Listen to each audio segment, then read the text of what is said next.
Hey and welcome to Japan Online. Well, today, maybe not the day that you're watching this, but January the 19th, I was out flying my DJI Phantom, and I saw this huge cloud of black smoke, and I thought, I really want to get a flight of the quadcopter flying through this smoke. And of course, I arrived there, drove there, and it was a bit bigger than I thought, and I was like, oh, this is going to be interesting. And at that point, not many fire trucks, I didn't hear any fire trucks coming, and so I set up camp for about 100 and something meters away, and then you could hear the fire trucks coming and starting to get in there and started the spraying. So by the time I get there, which is just now, you're starting to see the firefighters spraying water on the actual fire.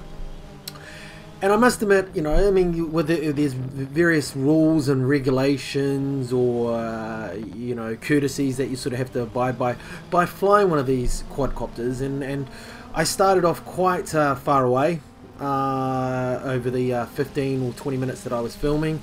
And as you can see, I'm quite far away. I'm about, I don't know, 45 meters away from the actual fire. Of course, using the GoPro, there's no zoom on it, so it looks a little bit far away. But as I grew in confidence and sort of saw that there wasn't a danger, I got a little bit closer and a little bit closer until I think at one point I'm probably only 10 meters away from the actual fire, where I'm right above it almost.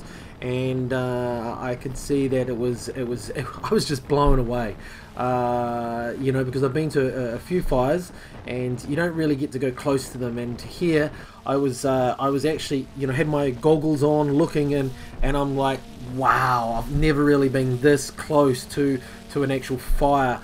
Of course I'm not really there, but with the quadcopter, the DJI Phantom right there, I felt like it. And here I get a little bit of smoke. I'm like, oh, I can get close to it. Can I? A little bit. And then I'm like a little bit scared. So I'm like, no, a little bit. I'll move it away a bit because I don't know how it's going to react with the smoke, the signal and whatnot. So I fly a bit around and I get a little bit closer here. I'm almost above the fire, not quite. And I slowly get closer, go closer to the actual fire. By this time the fire's almost out, just a couple of spots where are blazing away. And this fire, I think, is in a building where they either recycle tires, or they produce tires, or they do something with tires. And the fire started from something, I don't know, but it's tires that are burning here. So yeah, so you can see how close we are here. We're getting a little bit closer. We're not as close as we get. We do get closer a little bit later on in this video, in about a minute or so, I guess. But I'm just like, wow, this is pretty cool.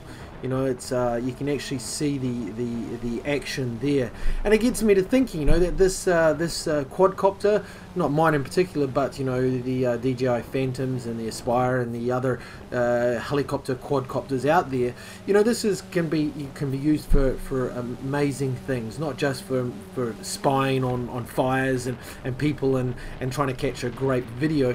But I got pretty close, coming up soon, I got pretty close that for the firefighters here, they can easily see what they're doing, from above, from a different point of a vantage point. They can see how they're working and what they can do to improve it. So I was sitting there going, well, this is just great. And of course, for news outlets, it's a great way to sort of get closer without having a big helicopter flying around, wasting money, and fuel and whatnot. And we're here, I can almost touch that roof just there, just to the bottom right there.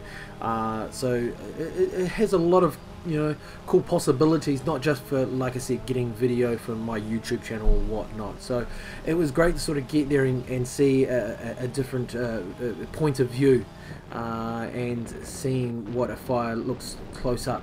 and I was just amazed at it. And I go around a little bit further around and sort of get some more fire, as well as the fire engines, which is coming up soon. And so this is, like I said, this is maybe a tyre factory of some sort, whether it be used tyres and they collect them. But just to top there, you can see there's the Pacific Ocean. There's a couple of fish markets around there. There's a abandoned golf driving range just across the road there. But there's not much going on in this area. Basically, it's a small town it's a small town in between a couple of big cities, and there's not much going on. And it used to be quite busy, but since the threat of a major tsunami, a lot of people are starting to move away. So you're not seeing it build up as probably would a little bit inland. So yeah, this is in Fukude, Iwata. It's Bimyo. It's on the border of Fukudoi and Iwata. I think it's actually in Iwata. Yeah, I'm not 100% sure, but it's on the border of Fukudoi and Iwata, most likely in Iwata. And so you can sort of see there that there's a few cop cars there and ambulances there. I'm not sure if anyone got injured. I couldn't see anything, and there's lots of fire engines there as well, fire trucks. And usually when there's a fire, they'll bring in at least maybe 2 or 3 professional fire trucks, and then another 3, 4, 5 to 10, depending on the size and the time of day of the actual fire, of community service fire trucks. And so here we have about 4 or 5, and you can see about 4 there and another couple away. So that's the end of that. And we're gonna have a quick little run back to where I was, about 100 and something meters away. So yeah, that was it, my fire in Japan. Anyway, thank you for watching. If you're interested in these videos, then please click on the big red button there and subscribe for more. You'll receive updates when we post more videos. To the left there we have a couple of videos. The top one there is one of my first flights with the DJI Phantom 2 quadcopter, and I show you some video from that. And below there is actually a fire that happened in Fukudoi, the city I live in, about a month and a half ago, I think it was, in a small little building there. So check those 2 videos out, and of course, please, like, of course, subscribe, like, comment, let us know what you think, if you've had experiences or whatnot. And please share the video. If you like the video, share the video with your friends on Facebook, Twitter, anywhere. We really appreciate the support that you guys are giving us. So thank you. And of course, you can find us also on Facebook and Twitter. Anyway, thanks for watching. Later.